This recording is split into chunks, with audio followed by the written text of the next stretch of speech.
Hey dreamers, it's Monday.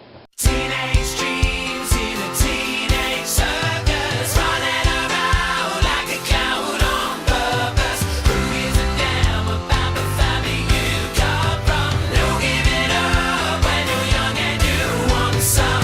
So this week's theme is going to be music, so you can do pretty much whatever you want. Have fun, go wild, get down with your bad self.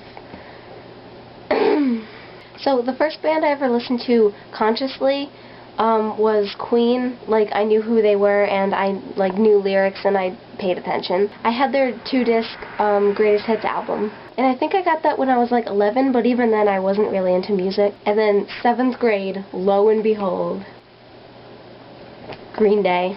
Yeah, it started with American Idiot, but slowly I had every single Green Day album that was out.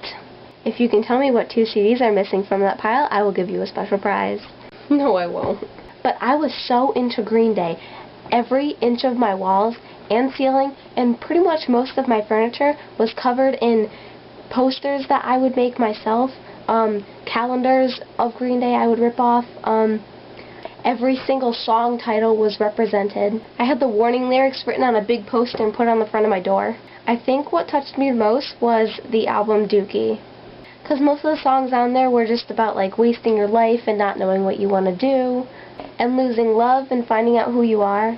So that really got me through a lot of lonely summer days. And that kind of new age, cleaner punk, things like Green Day and My Chemical Romance and Good Charlotte, all that, I was really into that.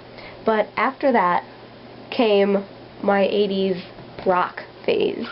My first concert I ever went to was Poison and Cinderella, which led me to get into bands like Motley Crue and Whitesnake. And it seemed like I just kept going farther and farther back in time.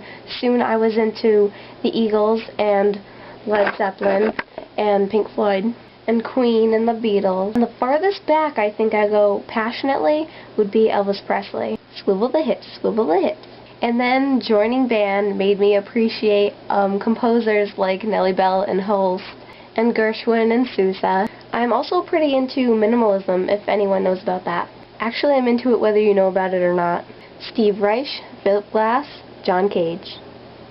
So that's pretty much a timeline of my musical tastes. But what am I listening to these days? Well, for the past few months, I've been desperately trying to look into some new music.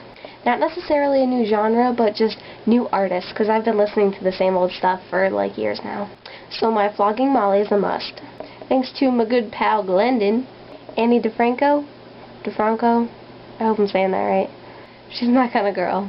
And thanks to my buddy Lex, John Butler Trio, who is an Australian hottie with dreads and a beautiful voice. But Led Zeppelin and the Beatles will always have a special place in my heart. By the way, if anyone ever needs to get me a present for anything, albums. Albums are good. So you guys don't need to talk about your favorite bands or anything. Only if you want to. You can sing or play an instrument or something. Anything to do with music, seriously. This was just the easiest thing for me because it's about 9 o'clock. And I'm just making this now. So until we meet again, dreamers, swivel the hips, swivel the hips.